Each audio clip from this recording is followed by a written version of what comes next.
Olá pessoal, meu nome é Maria Helena Irra Matias, sou pesquisador científico do Instituto Adolfo Lutz de Ribeirão Preto. Nós vamos falar um pouco para vocês a respeito da cromatografia em papel aplicada à análise de alimentos. Eu dividi essa apresentação em 3 tópicos: cromatografia em papel, cromatografia ascendente, que nós utilizamos para análise qualitativa de corantes, e cromatografia circular, que nós utilizamos para análise qualitativas de açúcares.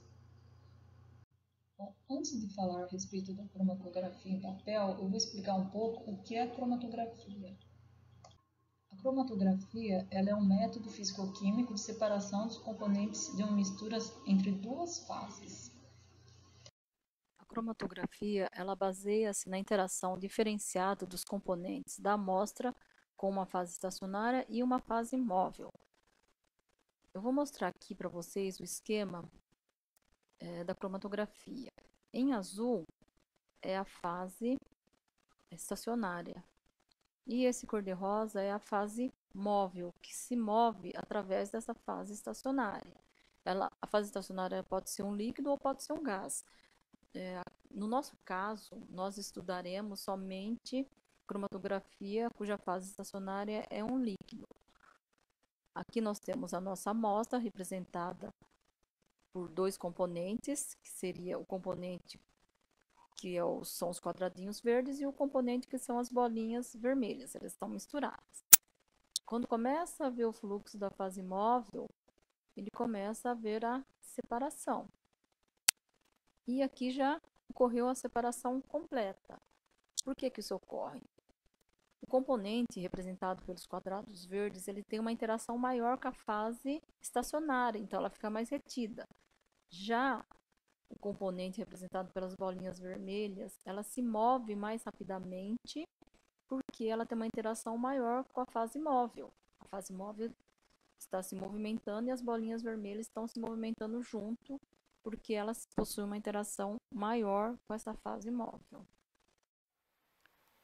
A cromatografia em papel ela é uma técnica simples. Ela utiliza pequenas quantidades de amostras e o mecanismo de separação dela está baseado na partição.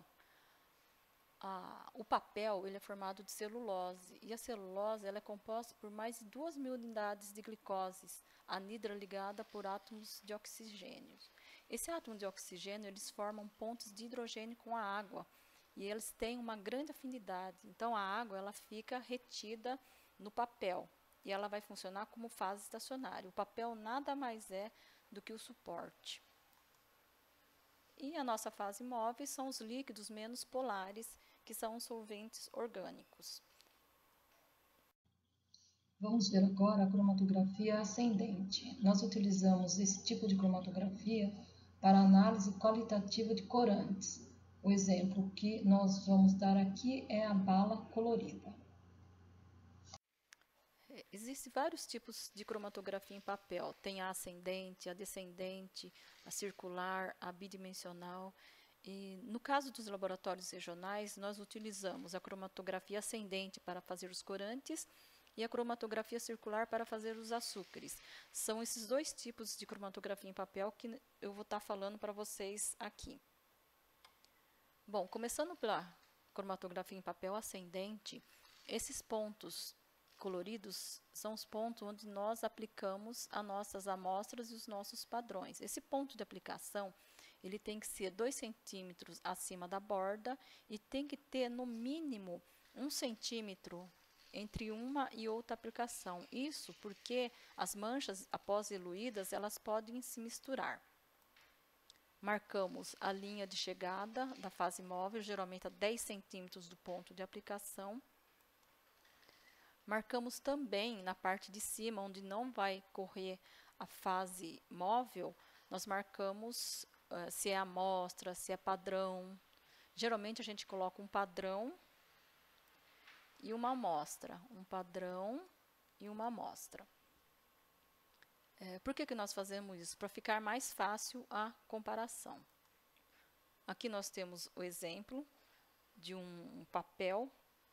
Aqui nós temos os pontos de aplicação aqui em cima a frente da fase móvel, e aqui tem a marcação, se é amostra, se é padrão. Aqui nós temos exemplo das cubas cromatográficas. É nas cubas cromatográficas onde se desenvolve os cromatogramas, onde ocorre a corrida cromatográfica. Aqui nós temos um exemplo, onde a placa cromatográfica já está pronta para iniciar a corrida cromatográfica. Essa primeira cuba é uma cuba redonda de vidro, essa daqui é uma cuba retangular de vidro, essa daqui também é uma cuba menor retangular de vidro, e essa daqui é uma cuba de aço inoxidável. Essa cuba aqui, ela é muito boa para quando nós analisamos compostos que se degradam com a luz. Para explicar melhor a cromatografia em papel ascendente, eu vou dar um exemplo para vocês. Então, nós recebemos em nosso laboratório uma amostra de uma bala vermelha. O primeiro passo é fazer a extração. Nós fazemos a extração utilizando lã em meio ácido e depois em meio básico. O corante ele vai para a solução alcalina, e esse daqui é a nossa amostra já extraída e pronta para ser cromatografada. O segundo passo é escolher os padrões. Como a minha amostra é vermelha, nós escolhemos o padrão de Ponceau, que é vermelho, o vermelho 40, e geralmente nessas amostras também existe o amarelo. Então, tem o amarelo tartazina e o amarelo crepúsculo. O amarelo é para deixar o vermelho um pouco menos forte. E aqui nós temos os capilares, com quais nós fazemos a aplicação. Na amostra já tem um capilarzinho deles, e esses 4 são os capilares dos padrões. Aqui é a aplicação.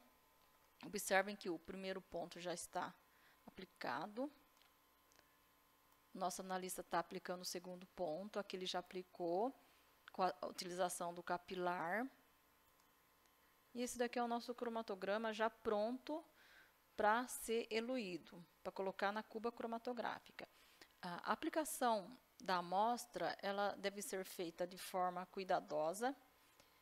Sempre nós fazemos a aplicação de um ponto, depois esperamos secar e aplicamos novamente esse mesmo ponto. Nós temos que fazer isso para concentrar, principalmente a amostra, que senão fica muito difícil de observar a mancha e ter o nosso resultado do nosso cromatograma satisfatório. Aqui nós já colocamos o nosso cromatograma dentro da cuba cromatográfica. Essa cuba cromatográfica, ela já deve estar saturada com a fase móvel. E como que nós fazemos essa saturação? Primeiro, nós adicionamos a fase móvel.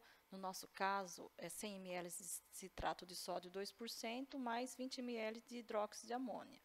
Nós preparamos essa fase móvel e deixamos dentro da cuba por uns 30 minutos. Aí ocorre a saturação, ou seja, a fase móvel ela vai se evaporar e vai saturar a cuba. Depois disso, nós colocamos o papel cromatográfico. Observem aqui que a fase móvel ela tem que estar abaixo do ponto de aplicação. Por que isso deve ocorrer?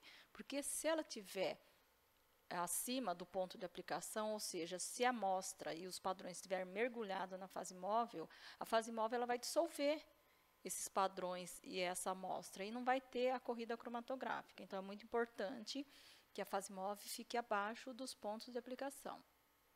Aqui já andou um pouquinho a corrida cromatográfica, e aqui nós podemos observar que os padrões também já estão caminhando, e a amostra nós podemos observar duas manchas. Aqui já é o cromatograma finalizado, a corrida cromatográfica já foi finalizada, foi retirado da cuba o papel cromatográfico e já colocamos esse papel para secar. Nós podemos observar aqui a frente do solvente e as manchas. Essa mancha laranja é do amarelo crepúsculo, essa daqui é da amarelo tratrazina, do Ponceau e do vermelho 40. E as nossas duas manchas da amostra.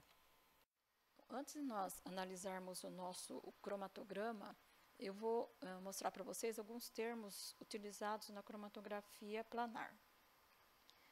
DM. O que é DM? DM é a distância percorrida pela frente da fase móvel, ou seja, a distância percorrida desde o ponto de aplicação da amostra até a linha de chegada da fase móvel. DA, a distância percorrida pela amostra A, e DB, a distância percorrida pela amostra B. RF. RF é o fator de retenção, é o RF que nós vamos comparar o padrão e a amostra. O RF ele é calculado, é a distância percorrida pela amostra dividido pela distância percorrida pela fase móvel, ou a distância percorrida pelo padrão dividido pela distância percorrida pela fase móvel. Eu vou dar um exemplo. Se DM for igual a 10 centímetros e DA for igual a 7 centímetros, o RF vai ser 7 dividido por 10, que vai ser igual a 0,7. É esse valor que a gente vai comparar o padrão e a amostra. Eu vou mostrar o nosso cromatograma para ficar mais claro. Então, esse aqui é o nosso cromatograma, fazendo as medidas e já calculando os fatores de retenção. Então, o cálculo, por exemplo, do amarelo de tartrazina. O amarelo de tartrazina é essa mancha aqui. Então, ela percorreu 7,6 centímetros. E a fase móvel percorreu 10 centímetros. Então, 7,6 dividido por 10, 0,76. Um outro exemplo, o ponçô. O ponçô, ele está aqui.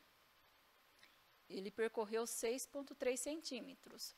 6,3 dividido por 10, 0,63. Fazendo isso, para a nossa amostra, nós temos uma mancha com 6,2 e uma com 7,5.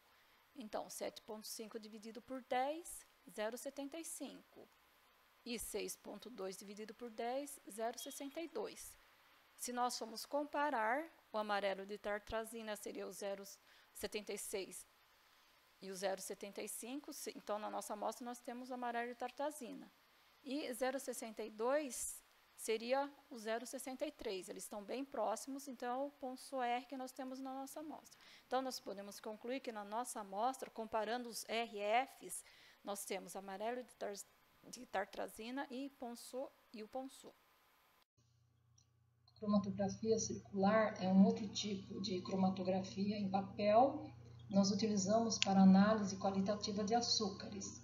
O exemplo que eu vou dar para vocês é uma amostra de iogurte sem lactose.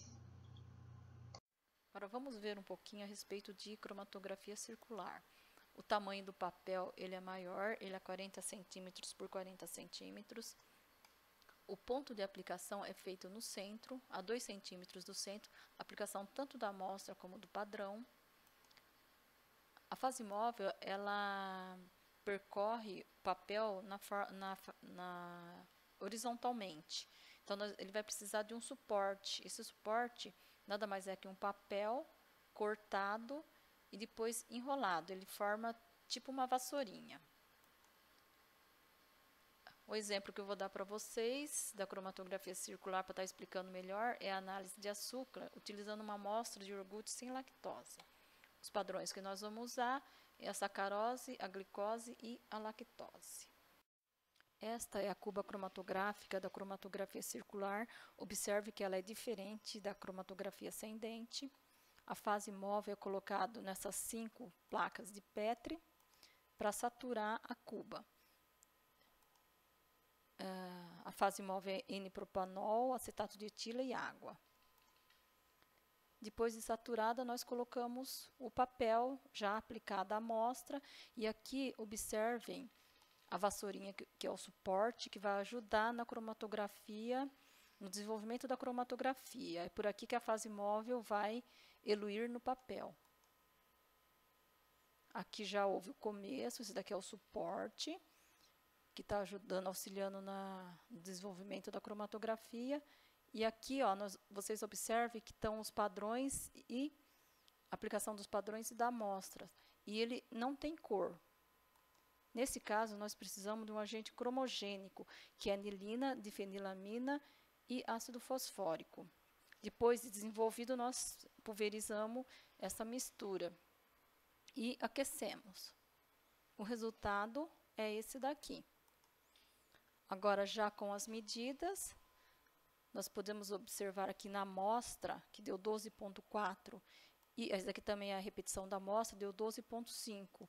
Ele está muito próximo do padrão de glicose. E da lactose, ela é um pouco menor, e a sacarose também. Então, nós concluímos que na nossa amostra tinha somente a glicose, não tinha lactose nem sacarose. Realmente era um iogurte sem lactose. Fazendo um resumo da cromatografia em papel, ela é uma técnica simples. Compostos hidrossolúveis como os corantes e açúcares são facilmente analisáveis. O mecanismo de separação é a partição. A quantidade de amostra necessária é pequena, aproximadamente 1 miligrama. Existem tipos como, por exemplo, ascendente, circular, descendente e bidimensional. Nós estudamos somente os ascendentes e o circular. A fase móvel é um sistema de solventes. A fase estacionária é a água retida na celulose. A análise quantitativa é feita através do RF, o fator de retenção. E a grande desvantagem da cromatografia em papel é que ela não possui reprodutibilidade. Com isso, fica muito difícil fazer a análise quantitativa utilizando esse tipo de cromatografia. Muito obrigada pela atenção. Estou à disposição para quaisquer dúvidas.